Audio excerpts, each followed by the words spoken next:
Ouais. T'as vu ça? Il se passe la même chose dans le film. Ah, t'inquiète, c'est de la merde ce film. J'ai l'impression qu'il y a quelque chose d'important. C'est quand t'as dit il est 9h, c'est ça? C'est ça qui est important? C'est vrai, remarque, 9h c'est assez important comme horaire parce que c'est l'heure d'aller dormir. Remarque, une fois, je me souviens, il était couché vers minuit 10. Pourtant, j'étais fatigué après. Oh, j'y passerai des jours, des nuits, des mois s'il le faut. Oh, nom de Dieu de bordel de merde. Oh, tu m'en dingue. Tu m'en fous. Oh, je suis fou. Oh, trop studio. Oh, ton cul. C'est mon génie.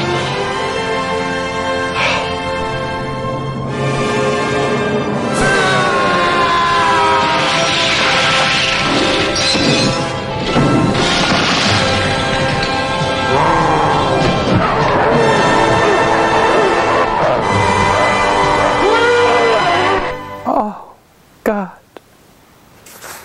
I love you. I love you, and I don't understand. It's a painful world. Here I differ with Treadwell. He seemed to ignore the fact that in nature there are predators. I believe the common denominator of the universe is not harmony, but chaos, hostility, and murder.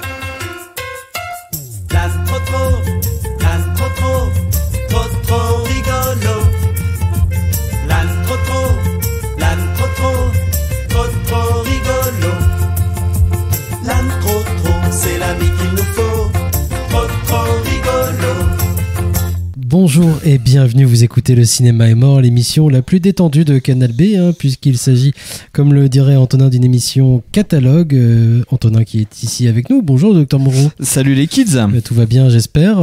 Nous serons peut-être rejoints plus tard dans cette émission par notre nouvel intérimaire, Toto, qui pourra peut-être aboyer dans le micro. Une émission catalogue, comme je disais, puisque ça fait quelque temps déjà que tu vois beaucoup de films et que tu as envie d'en parler, des sorties nationales, des sorties DVD, beaucoup d'autres choses, à commencer par exemple par le dernier film de Jerzy Skolimowski, alors comment on le prononce, I.O. J'imagine. Ian, parce que c'est un. Ouais, je l'ai regardé en VF, moi, ça s'appelle Ian. Voilà. Ian, très bien. Ouais.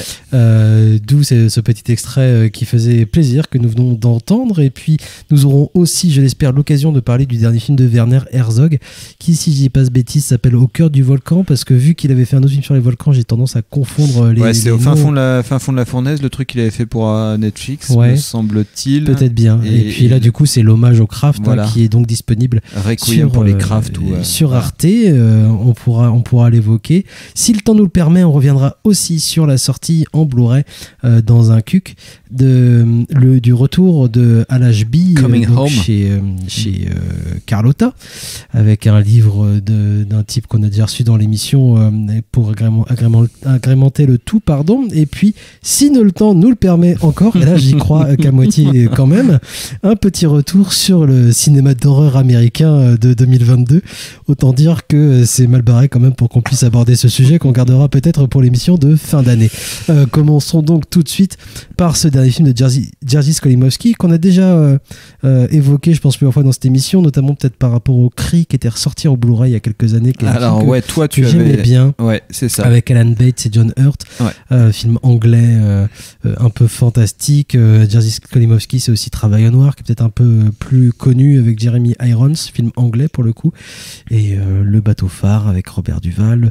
Enfin voilà, c'est un cinéma. J'ai déjà oublié d'où est-ce qu'il venait. C'est pas. Il est polonais. Il est polonais. Merci. Et donc là, ce film qui a fait il a pas eu un prix à Cannes ou un truc. Il a eu le Grand Prix. Au dernier festival de Cannes, là, voilà. dans le palmarès un peu débilos là du dernier festival de Cannes.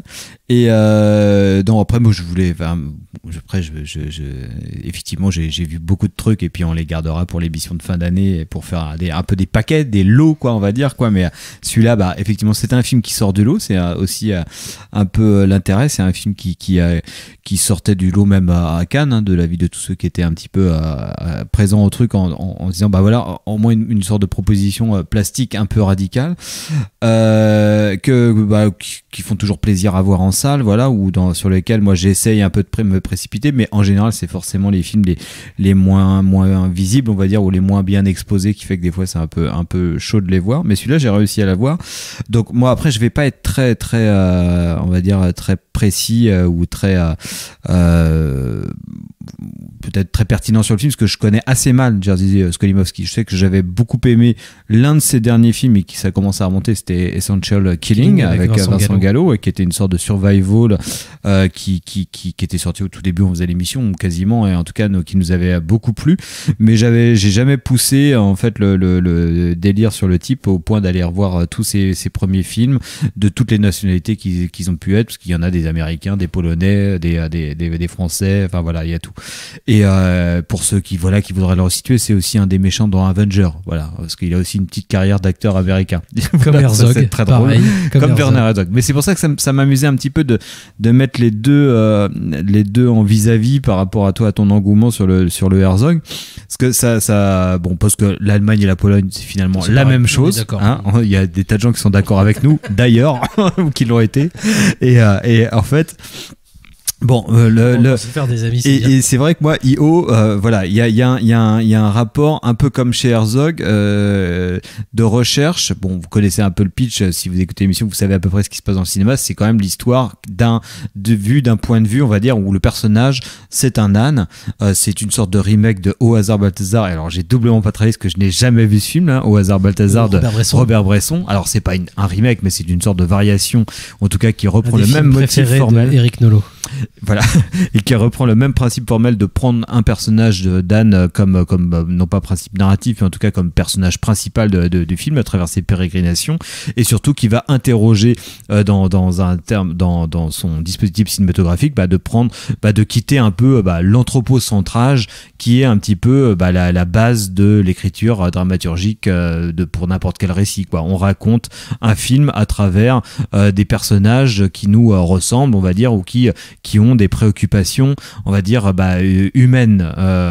Là, le principe de Au hasard Balthazar, à travers tout ce que j'ai pu de ce que j'ai pu en lire, c'est d'interroger justement l'animalité, non pas d'interroger, mais de prendre l'animal comme figure un petit peu neutre absolue, qui va être, et de quitter surtout aussi l'anthropocentrisme, c'est-à-dire de ne pas envisager l'animal à travers des réactions, de lui faire avoir des réactions, ou de l'utiliser dans une dramaturgie avec on lui plaque pas des émotions humaines, on lui plaque pas des motivations. Boivin, justement. Ah non, parce que Baxter, il n'y a pas des émotions humaines, justement, il a des émotions de chien. Baxter, il a une voix de chien. Baxter, complètement, pour moi, j'aime bien le film, hein, mais c'est complètement, voilà, une sorte d'anthropomorphisme total, où voilà, il a une réflexion de humaine, et plaqué sur un corps de chien, avec certes des instincts qu'on reconnaît comme ceux d'un chien. Le projet de Skolimowski, comme des films qui peuvent interroger ce truc-là, il y en a pas beaucoup, c'est au contraire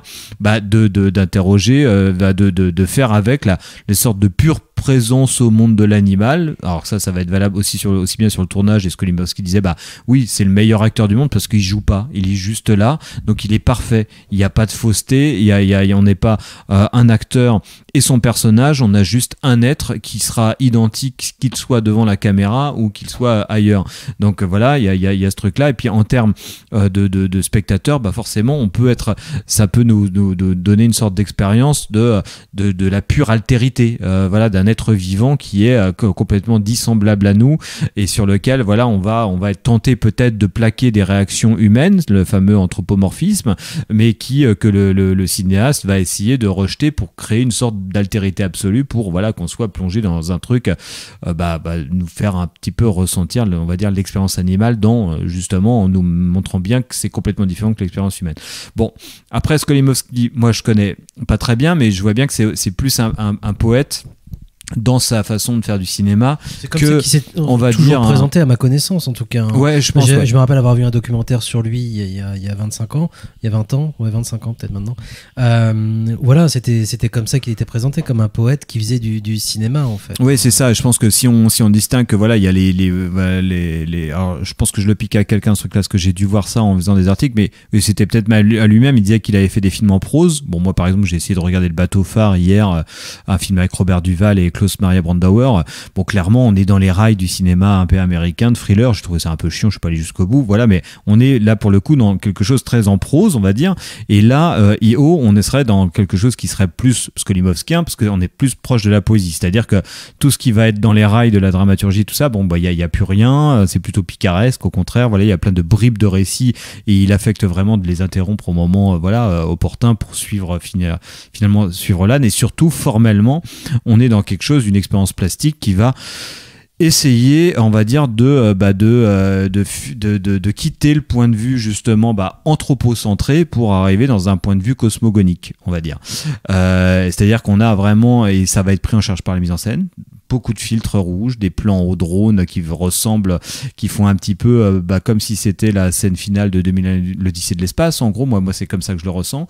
Et donc, pour moi, c'est là où moi, peut-être que c'était par rapport à mon attente que je pouvais avoir dans ce film, ou qui a été déçu, parce que je me dis, en même temps, si c'est pour nous faire j'accepte le projet, on suit l'âne et tout ça, c'est très bien, mais si c'est pour compenser cette sorte de non-compréhension totale d'un être vivant par une sorte de poésie un peu plastique qui va nous montrer de façon un petit peu lyrique, à grand renfort de musique, une sorte de vision cosmogonique sur lequel moi j'ai des référents intellectuels, je me dis voilà, c'est une sorte de poésie qui veut vraiment rendre compte de ce que c'est l'univers dans toute sa diversité, dans tout son chaos originel. On passe à côté du trivial de l'animal. Voilà, on passe complètement à côté.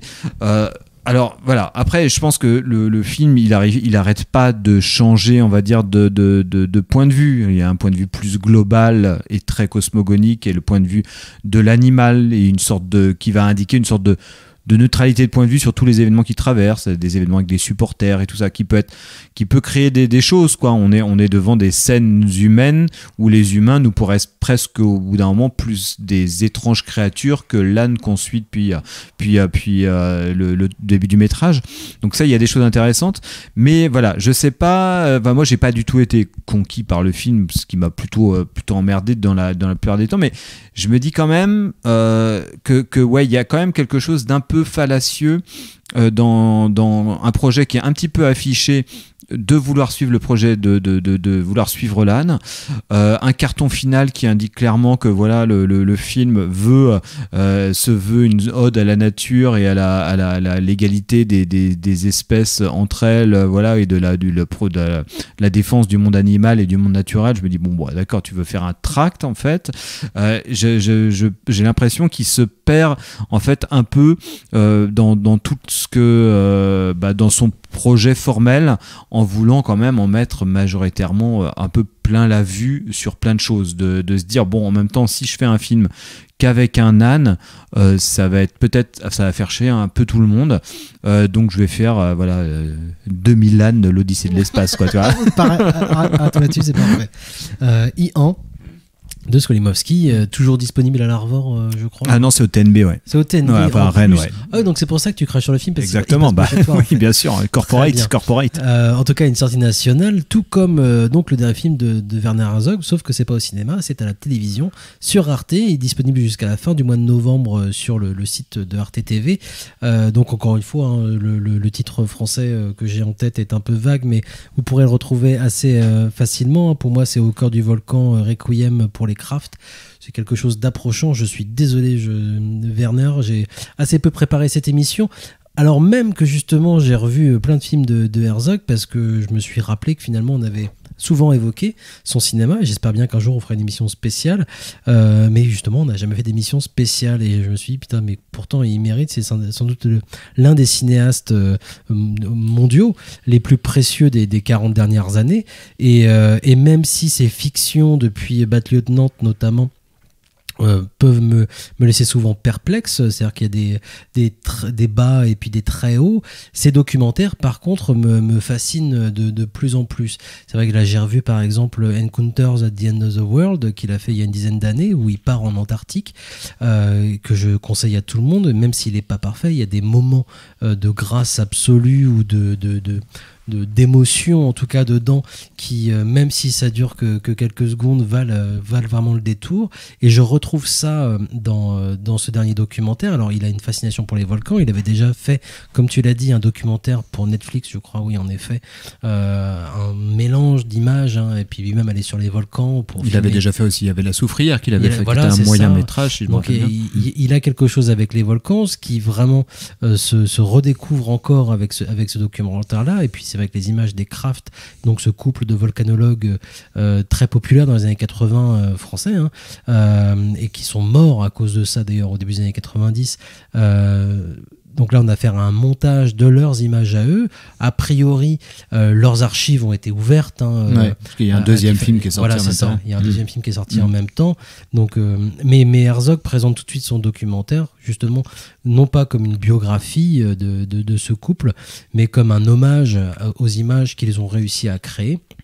Et il nous montre le travail, l'évolution de ces scientifiques, parce que c'est vraiment des scientifiques à la base, qui découvrent du coup la caméra, qui découvrent la mise en scène, et qui au fur et à mesure de leur carrière vont créer des images de plus en plus folles, vont prendre de plus en plus de dangers aussi peut-être pour les faire, et ça correspond en fait totalement à ce que lui propose depuis le début de sa carrière, à savoir justement comment le geste, le danger même du geste ou de l'aventure devient un art, et comment aussi on va réussir à foutre de l'art dans les endroits les plus improbables. C'est Fitzcarraldo qui veut créer son opéra au milieu de la forêt amazonienne, ou des choses de ce genre.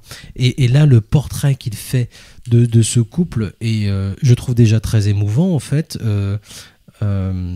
très intéressant, parce qu'en effet on voit des cinéastes se créer en fait grâce aux commentaires, même s'il est un peu lourd parfois comme toujours de Herzog, mais moi j'adore entendre la voix d'Herzog, même si là j'ai découvert le film en VF, j'ai revu des extraits quand même en version originale, et là la voix de Herzog qui fait son commentaire, c'est absolument merveilleux, c'est un délice. Et puis surtout, en effet, il nous fait partager une forme de fascination. C'est-à-dire qu'au fur et à mesure du film, on découvre vraiment ces images de lave, de volcans en éruption, des images qui sont pleines de danger, et qui en même temps, c'est un peu comme regarder une cheminée, ou le feu ou un aquarium. C'est fascinant, on peut pas décoller les yeux. Et puis il y a en effet ce petit truc en plus. Et puis de savoir, en effet, et ça il en joue énormément, comme il le fait pour Grizzly Man ou d'autres, sur le fait qu'on sait dès le départ qu'en effet ils sont morts à cause de ça, et je pense que ça le fascine. Et lui il le dit pas comme ça exactement, lui il dit qu'il aurait tout donné pour participer à leur voyage, à leurs différents voyages, et être auprès d'eux. Et je pense qu'il a cette fascination un peu morbide en effet, c'est-à-dire de s'approcher le plus près possible du précipice en fait, et d'arriver à en ressortir pour montrer quelque chose en fait au reste du monde.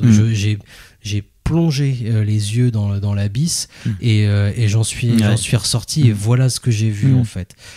Et moi en fait ça serait suicidaire, ça serait complètement morbide, ça serait pas forcément intéressant.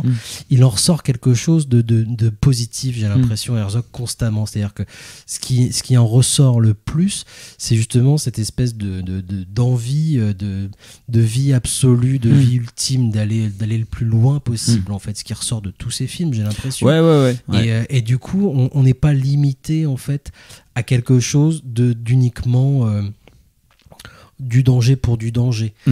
Il faut en retirer quelque chose, et c'est exactement ce qu'il fait en fait avec ce documentaire, qui représente très bien en fait, peut-être même un peu trop d'ailleurs, son projet de cinéma depuis 40 balais, quoi. Ouais, il y a un truc qui est assez qui donne un éclairage sur son œuvre, ça c'est sûr, mais parce que c'est celle qui parle le plus frontalement de cinéma aussi, je pense.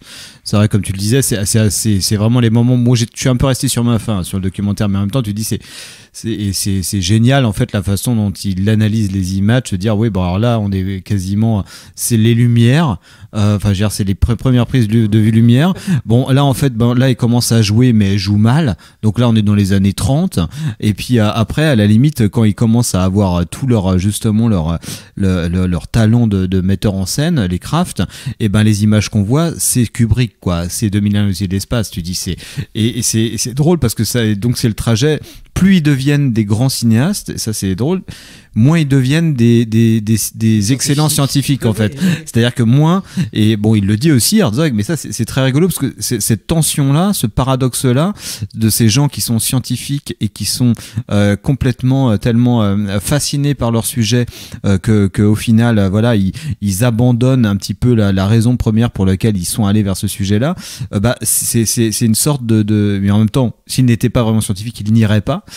C'est vraiment une tension entre la raison et la fascination et la raison et la passion qui guide un petit peu toute l'œuvre d'Herzog. Enfin, sauf erreur, le précédent film que Herzog a fait où il récupère du footage, quoi, comme ça, où là, je pense que, oui, comme tu disais, les archives Kraft se sont ouverts, donc du coup, il y a au moins 2 documentaristes, à ce qu'on sait, qui sont précipités là-dessus, Herzog, et puis il y a un autre mec ou une autre nana, je sais plus, qui a fait un film qui, lui, est sorti en salle.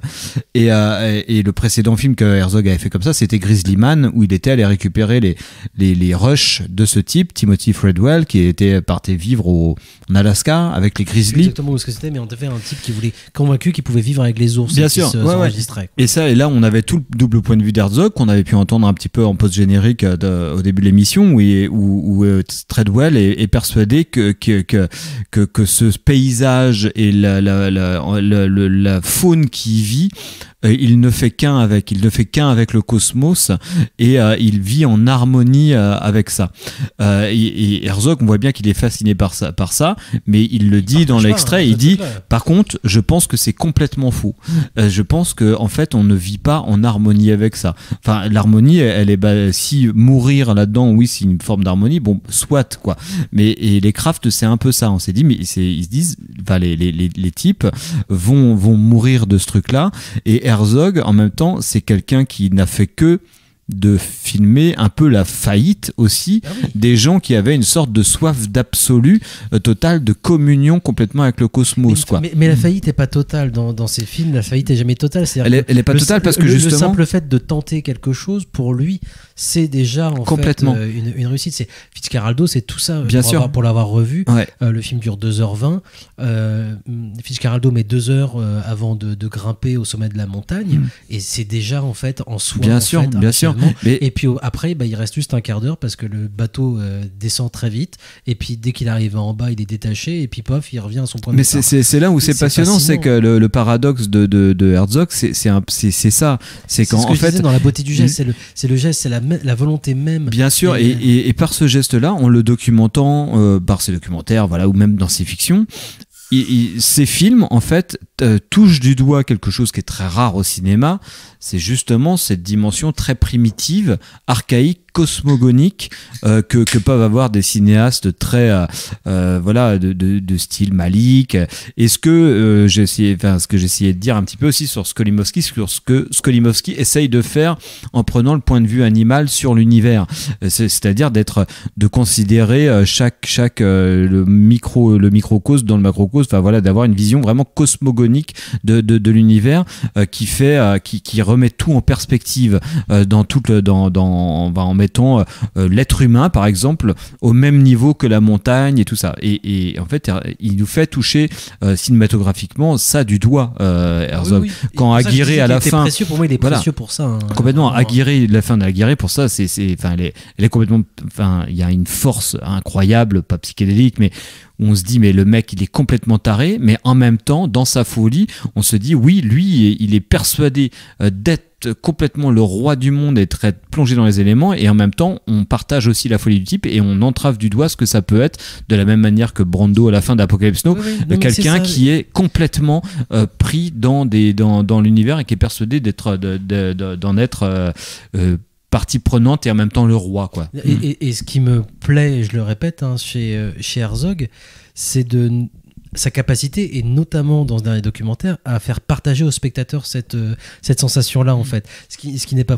Tu vois, c'est amusant, tu parles encore de Skolimowski, je pense que voilà, justement, t'es passé un petit peu à côté, même si pour le Herzog, t'es passé aussi un petit peu à côté. Moi, je l'ai vraiment ressenti, c'est-à-dire qu'il m'a fait partager, c'était déjà le cas pour son premier documentaire sur les volcans, mais sa fascination pour les images qui ressortaient de tout ça, et pour l'expérience, et ne pas limiter ça uniquement à des images en gros plan de lave. C'est beaucoup d'autres choses, il y a même d'autres voyages, des crafts, des extraits en tout cas qui sont montrés, et pour cette aventure en fait, et il nous fait partager cette aventure, et c'est là aussi que moi c'est précieux, c'est ce que je peux attendre de n'importe quel film, bien sûr, documentaire ou fiction, c'est de pouvoir à un moment partager. Mais moi le truc c'est que moi je pense c'est vraiment le cas. Ma vision elle a été biaisée par deux choses. Alors d'une part parce que comme toi moi je l'ai vu en VF d'abord et que ça m'a vachement manqué parce que la voix de Herzog implique une sorte d'ironie qui est absente du film et qui peut créer aussi une sorte de contrepoint par rapport à la grandiloquence qui est due avec la dimension requiem et la surprésence de musique.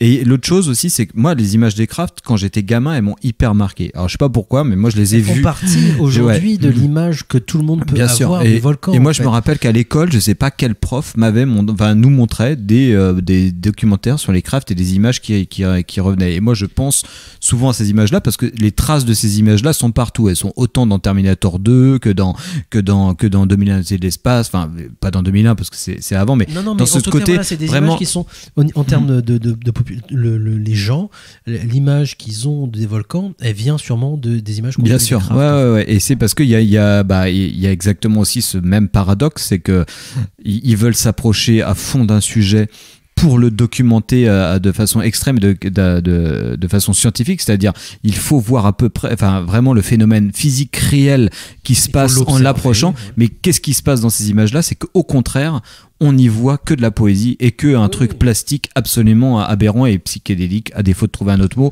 mais qui est vraiment de la pure poésie. Donc il y a encore le même paradoxe qui est à l'œuvre et qui est fascinant, complètement. On va passer à autre chose. J'espère bien qu'on aura l'occasion, un de ces quatre, de faire une spéciale Herzog. Il le mérite amplement. Et puis ce film reviendra sans doute dans l'hypothétique émission de fin d'année qu'on pourra faire.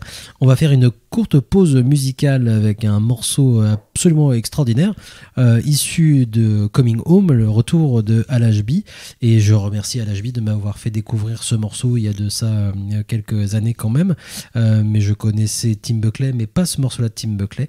C'est un morceau qui s'appelle Once I Was. C'est extrait de la fin du film qu'on ne va pas déflorer. Antonin, s'il te plaît. et on se retrouve juste après.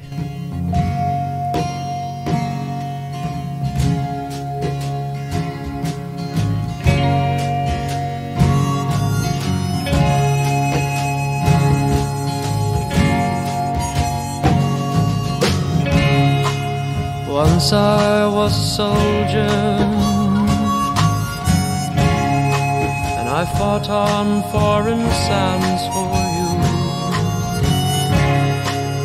Once I was a hunter, and I brought home fresh meat for you. Once I was a lover, searched behind your eyes for you. And soon there'll be another to tell you I was just a lie. And sometimes I wonder, just for a while,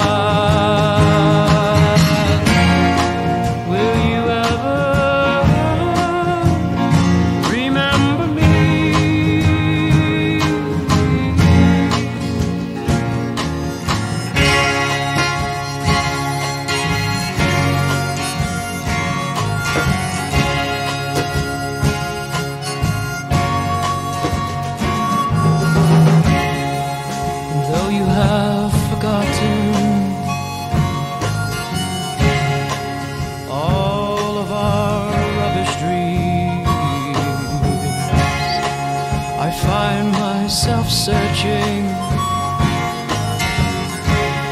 through the ashes of our roots for the days when we smiled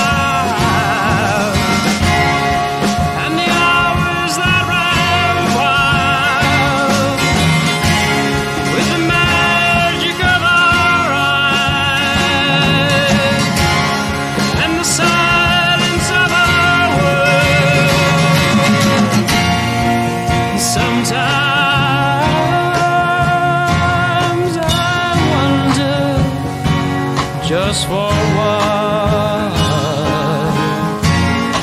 Will you ever remember me?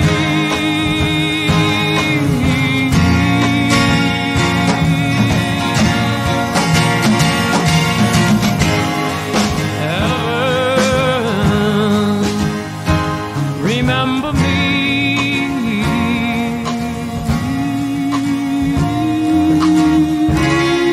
À l'instant, c'était Once I Was de Tim Buckley, un morceau évidemment magnifique. La bande originale du retour, de toute façon, est superbe. Mais avant ça, Antonin voulait dire un petit mot sur un film qui a été un peu trop encensé, peut-être. Oh non, attends, parlons du retour. Bien sûr, mais non, je viens de te lancer. En fait, fais-le vite fait, et puis comme ça, c'est réglé. Non, mais je voulais en parler en même temps que du retour. C'est pareil, parce que moi, je suis complotiste, je vois des liens partout.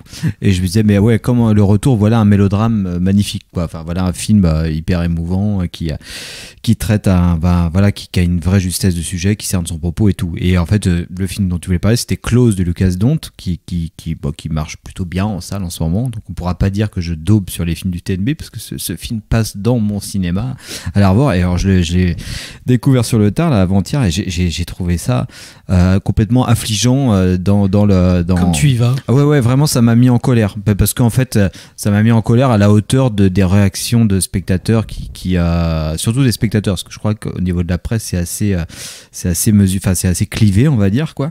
Mais sur le côté absolument juste du film, soi-disant, le côté très très émouvant. Alors bon, pour le pitcher, pour ceux qui ne sauraient absolument pas de quoi ça parle, c'est une histoire d'amitié entre deux enfants qui doivent avoir 11 ans, je dirais, et une amitié une amitié d'enfant dont on pourrait croire qu'elle est chargée d'une sorte de sexuellement, on va dire, et qui, une fois qu'ils arrivent au collège, justement, donc ils doivent avoir 11 ans, justement, cette amitié va éclater parce que elle est un peu mal vue par les camarades de classe qui sont un peu genrés, et il va se passer un drame. Donc je spoil, il y en a un des deux qui va se suicider, et du coup après et là on est peut-être à une demi-heure de film, donc ça y est, il y a un truc qui s'est passé, et après il va s'agir d'un récit de guérison ou de récit de deuil, ou comment ce jeune garçon va devoir accepter le fait que et se dire à lui-même que voilà, il a repoussé ce garçon qui s'est suicidé, il a repoussé son amitié ou son amour, et il a non pas sa part de responsabilité, mais il doit faire le deuil en acceptant le fait que oui, c'était son meilleur ami ou son amant potentiel, bref, voilà. Et moi j'ai trouvé ça affligeant, mais de bout en bout, comme si c'était dans la première demi-heure, entre la représentation qu'ils faisaient des deux garçons, de leur histoire d'amour, amitié, j'ai trouvé que c'était digne d'une publicité, c'est-à-dire qu'il y avait zéro point de vue, c'était vraiment une sorte de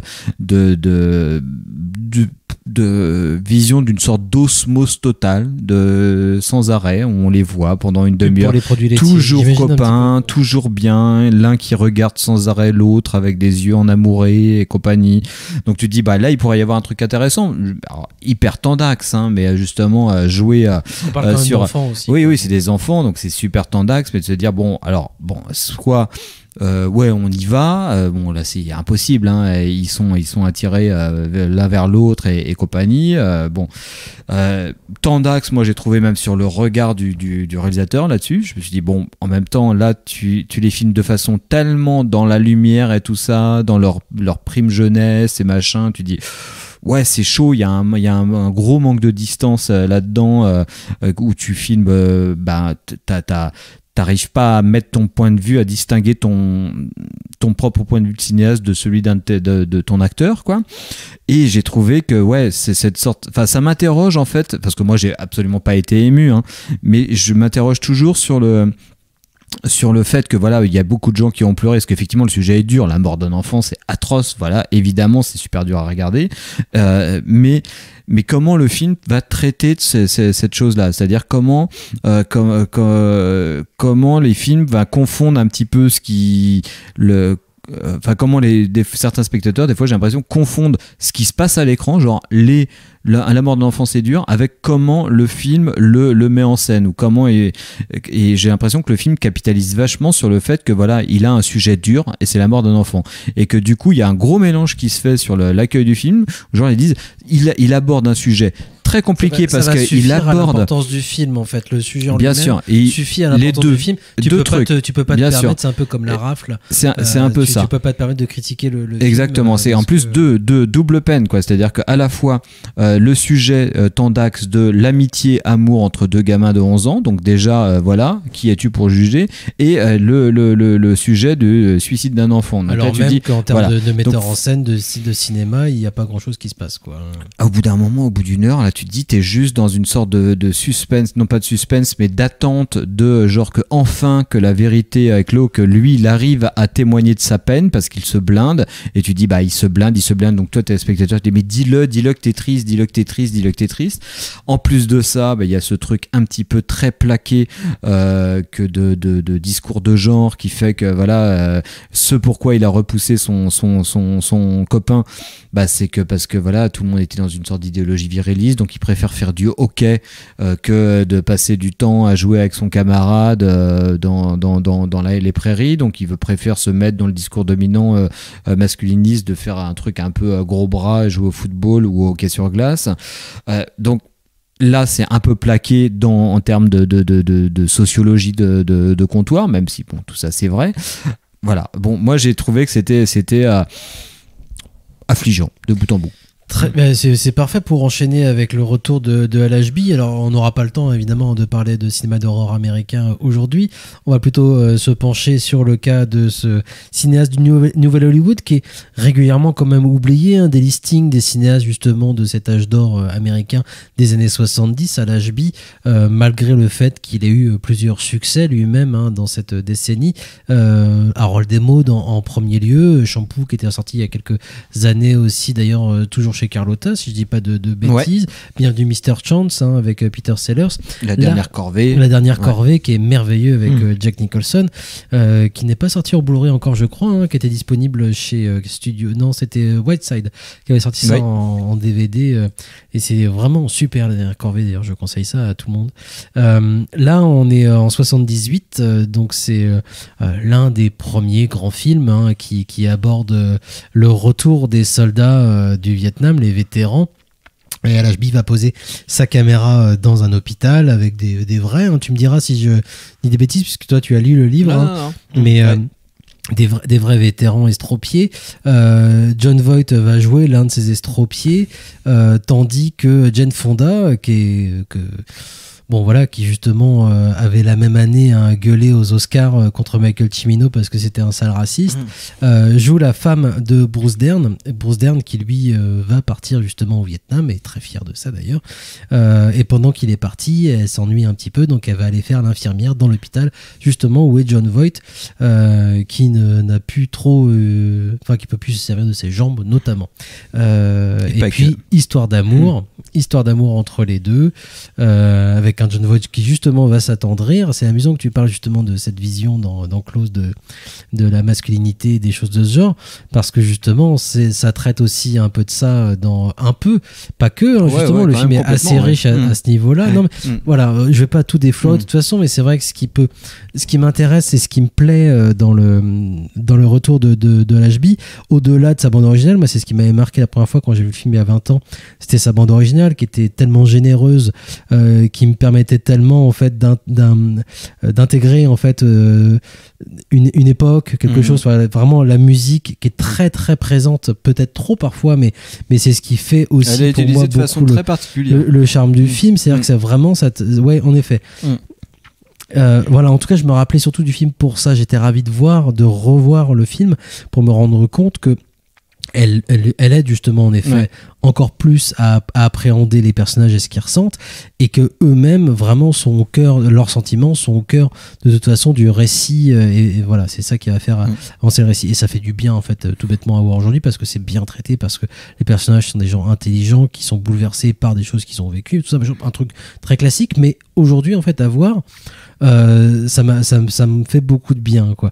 Et en effet, donc Jane Fonda va être plus attirée par ce personnage qui est capable en fait de réfléchir à ses sentiments, de s'attendrir, de se montrer justement doux, plutôt que son époux qui lui justement, même s'il est intelligent, il en fait preuve d'intelligence plus tard, voilà, cherche justement à représenter cette virilité telle qu'on l'attend, telle qu'on l'attend de lui en fait.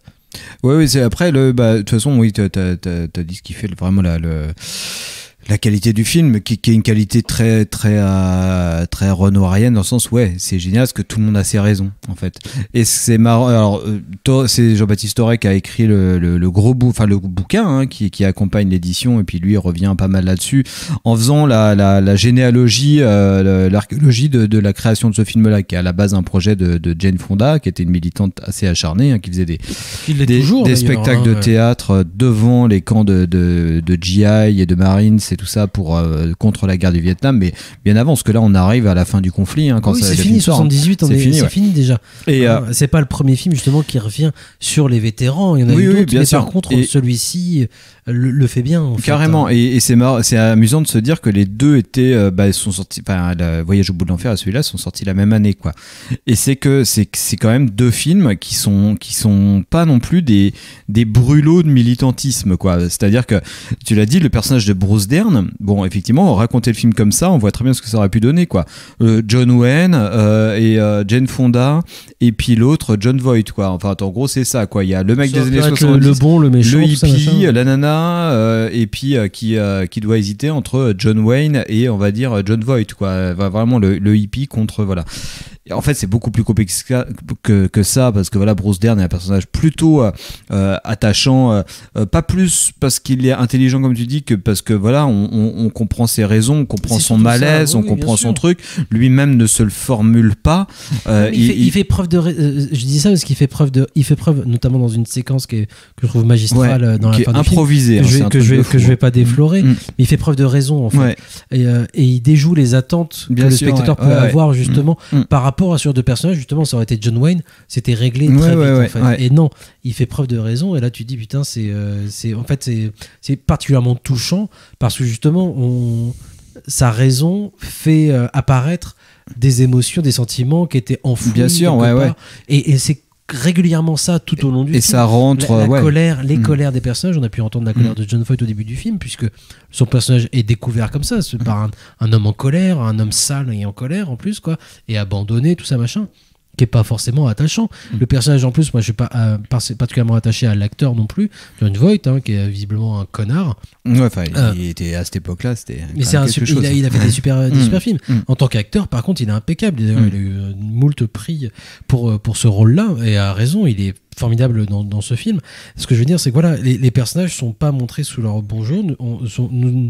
On nous les présente pas sous un jour particulièrement positif.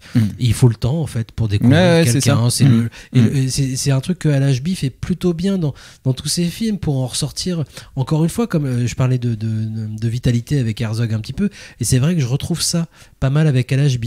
Harold et Maude, on a ça aussi, c'est un hymne à la vitalité en fait, et à profiter de voilà, aller chercher quelque chose. Alors je vais pas faire de carpe diem de merde, mais il y a quelque chose d'un peu quand même rassurant aussi à voir ça. Il y a un côté, je pense que le film est à la fois vraiment assez doux à regarder, parce qu'il va désamorcer des conflits trop faciles qu'on pourrait avoir, mais ceci dit, on va pas chercher du larmoyant ou autre bien sûr chose. Et en même temps il acte quand même des dissensions et des cicatrices très profondes, qui sont là. Il triche pas avec ça, quoi. Après, c'est pour ça que moi ça m'amusait un peu d'en parler, même par rapport à Klaus, c'est que tu dis bah oui, ça triche pas, voilà, il y a des films qui trichent, il y a des films qui trichent pas, Coming Home, ça triche pas.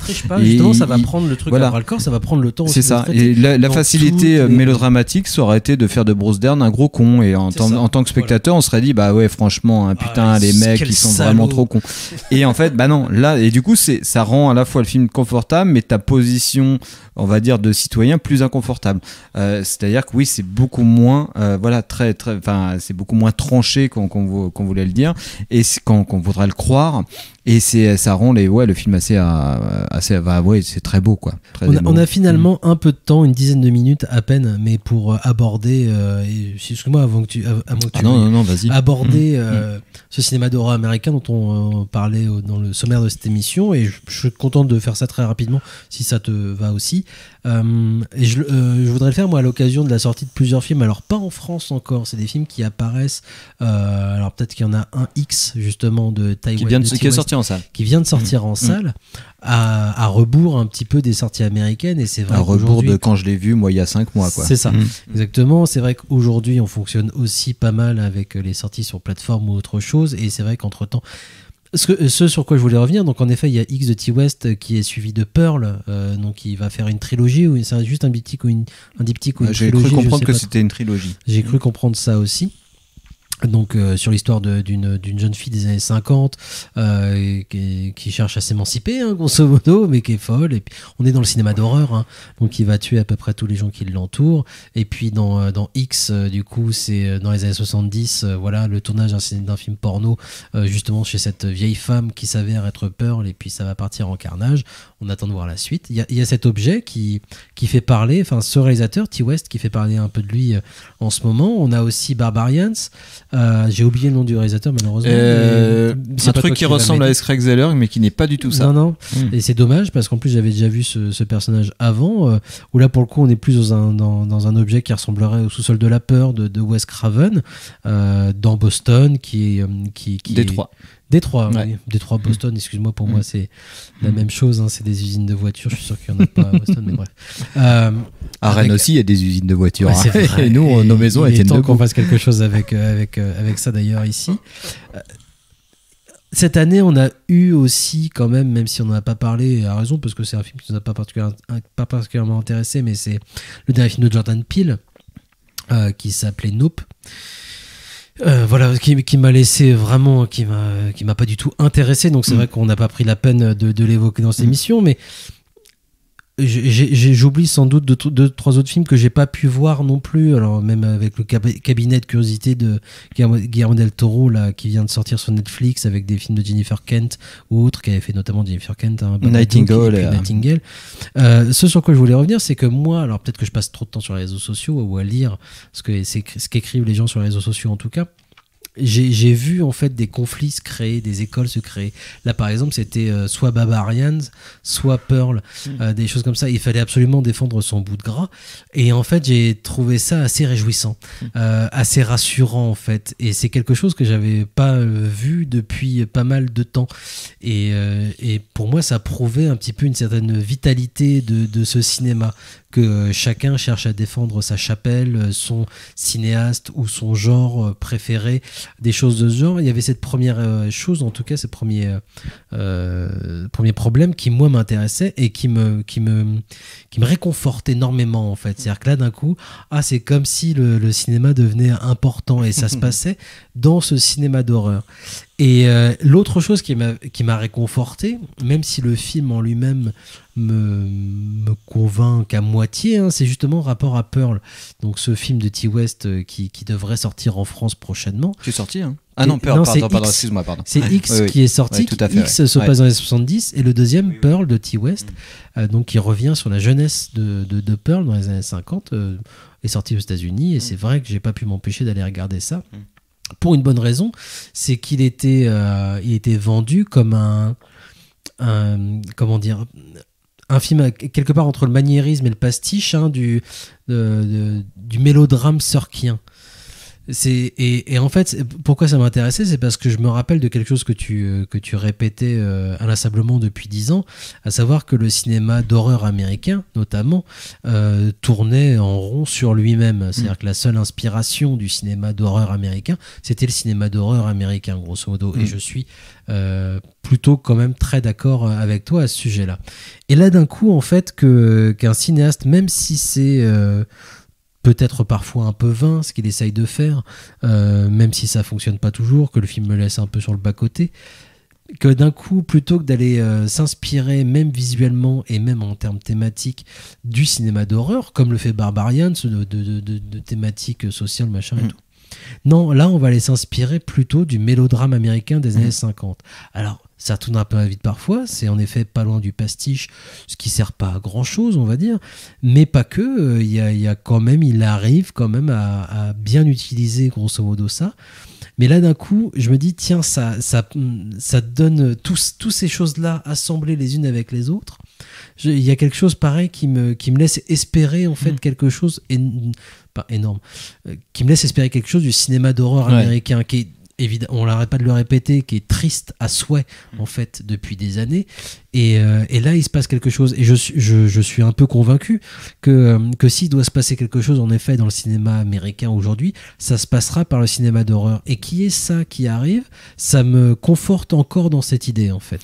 Ouais, bah écoute, c'est marrant parce qu'après, on peut tirer des plans sur la comète, mais de se dire que voilà, si nous, on a beaucoup comparé le cinéma des années 2010 qui était très pauvre au cinéma des années 60, et par où est arrivé surtout le renouveau du cinéma des années 70, qui était plutôt un âge d'or, c'était aussi beaucoup par le cinéma d'horreur, qui était donc du coup les films La Nuit des Morts Vivants, Le Massacre, La Tronçonneuse et justement compagnie. sortait assez mal, donc là c'est le même voilà. cas. Et c'est vrai que là on peut se dire que si on est un auteur, vu que c'est des films qui marchent en salle, c'est les rares films qui marchent en salle, et ça c'est important, la dimension économique, et c'est valable aussi en France, les films d'horreur cartonnent quasiment systématiquement. On a le cas de Smile que j'ai pas vu dernièrement, mais qui marche beaucoup, et aux États-Unis c'est pareil, Barbarian a beaucoup marché en salle, et Smile a énormément marché en salle, et c'est aussi des films qui coûtent pas cher, dont on peut se dire que certains auteurs peuvent les investir à moins, et certains producteurs accepter que certains auteurs les investissent à moindre risque, parce qu'une fois que le contrat de base est rempli, c'est-à-dire faire des plans d'horreur et puis faire exactement comme dans les années 70, genre montrer dans les années 70 c'était ça, montrer un petit peu un bout de fesse et des plans un petit peu graphiques en termes de violence. Après, tu peux faire ce que tu veux, c'est bon, c'est open bar, quoi.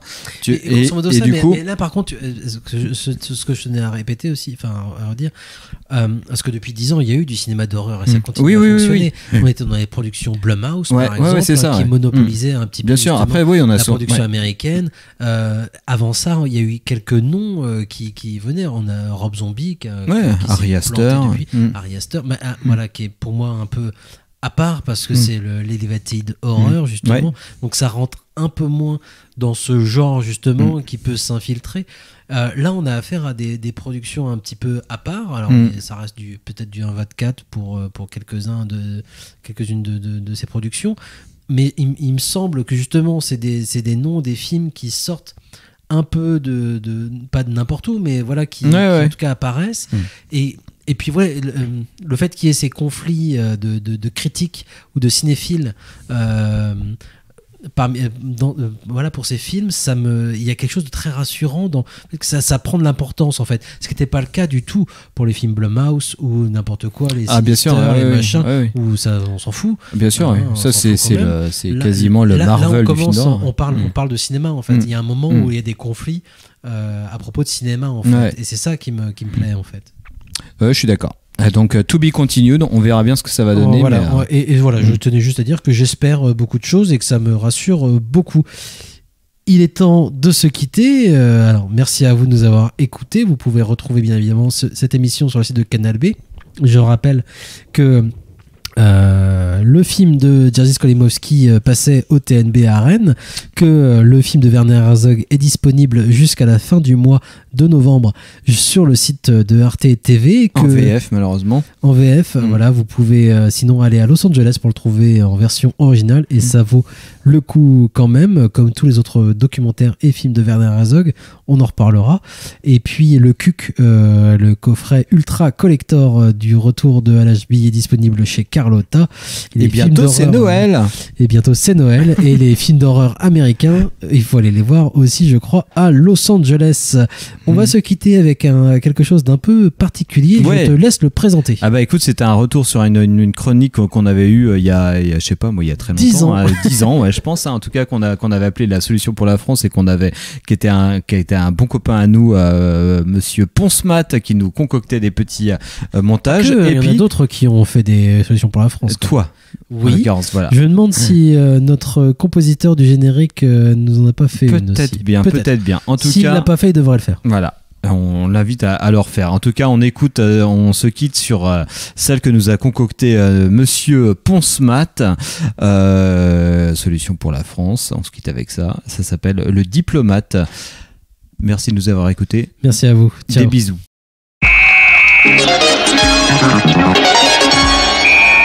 On parle de vous dans toute la France. C'est formidable. Bah, c'est bien joli tout ça. Mais qu'est-ce qu'on va faire contre tous ces CRS? Rien, on ne peut rien faire. On va se retrouver tous comme des cons. Rien.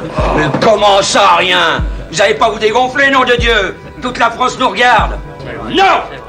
Non, non et non. On va pas capituler devant des bureaucrates qui prennent des décisions à notre place. Vous m'avez demandé d'être à la tête du mouvement, et ben moi je vous dis, il faut se battre. Même si les CRS enfoncent nos barricades. On n'aura pas perdu pour ça. Maurice, je te prends à témoin. Les Boches, c'était autre chose que les CRS, non? On les a pourtant eus, hein? Alors vous les jeunes, il faudra vous battre, comme les anciens. Vous battre. Il a raison. Moi, ça me fera quelque chose de taper dessus. Pourquoi ça te fera quelque chose? Passer des paysans comme mes parents. Bah moi tu vois, hein, moi je préfère démolir de l'étudiant, pas toi. Ah oui, c'est plus marrant. Moi j'ai pas de préférence, hein. S'il faut cogner, moi je cogne. Le gouvernement il paye, moi je donne pour son pognon. Ouais, mais avec les paysans c'est pas pareil. On a moins de cœur à l'ouvrage. Bon, écoutez-moi bien. On ne court pas. On ne crie pas. On se fait tout petit, minuscule, microscopique et transparent. C'est compris? T'es diplomate à peu près comme la semelle de mes godasses. De Dieu, ils ont coupé le téléphone. Bordel de merde. Ils ont tous les vis dans la peau, ces fumiers-là. Seulement, moi, je vous préviens tous, hein. Les CRS. Ouais, on fait pas semblant de pas m'entendre, toi, hein. Alors là, on va les voir, les courageux, là. Ouais. Ça va chier dans les frocs. Moi, je vous le dis, hein. Papier, s'il vous plaît. Voilà. Papier de la voiture. Dis donc, c'est illisible, ça, hein. Vous avez qu'à mettre des lunettes. Ah, on va jouer au petit malin. Eh bien, on va être deux. Allez, ouvrez-moi les bagages, montrez-moi le coffre arrière, levez le capot. Qu'est-ce que vous avez déclaré comme devise, comme argent, comme marchandise? Ah, il y a un chien. Oui. Certificat de vaccination du chien. Carte verte. Carte verte. Passe sanitaire. Mon nom est Pénéla.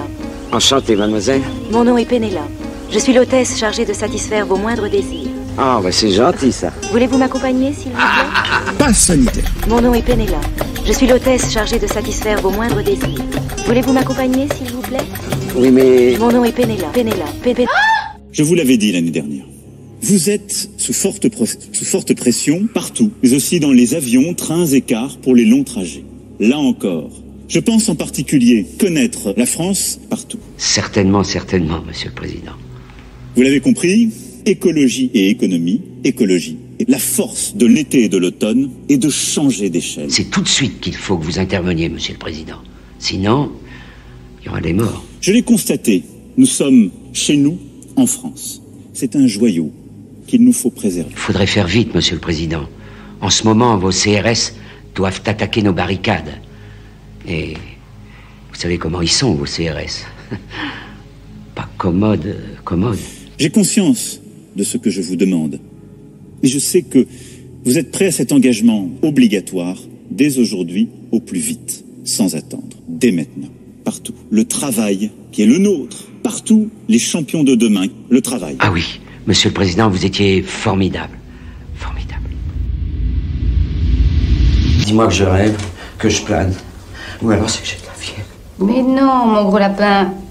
Il s'agit tout simplement d'une extrapolation un peu libre et moderne de notre bonne vieille langue française. Dur. Enfin, on s'éclate comme on peut, puis il n'y a pas de quoi avoir les bouts, là.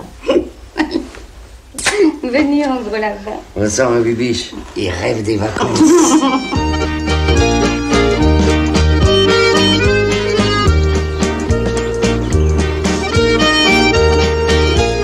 Allez, remets-nous un jus de fruits, va. Vous battre